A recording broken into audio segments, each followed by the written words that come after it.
मित्रांनो, भगवद्गीतेतील हे 3 प्रेरणादायी श्लोक तुम्हाला नक्की माहिती पाहिजेत. क्रमांक 1, कर्मावर भर देणारा श्लोक. अध्याय 2, श्लोक 47. कर्मण्येवाधिकारस्ते मा फलेषु कदाचन मा कर्मफल हेतुर्भूर्मा ते संगोस्त्व कर्मणी.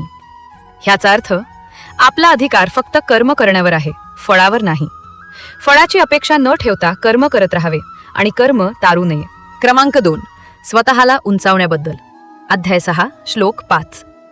उद्धरेदात्मनात्मानं नात्मान मवसादयेत आत्मैव ह्यात्मनो बंधुरात्मैव रिपुरात्मनः. ह्याचा अर्थ, मनुष्याने स्वतःला उंचवावे, स्वतःला खचू देऊ नये. आपणच आपले मित्र असतो आणि आपणच आपले शत्रू असतो. क्रमांक 3, श्रद्धेचे महत्त्व. अध्याय 4, श्लोक 39.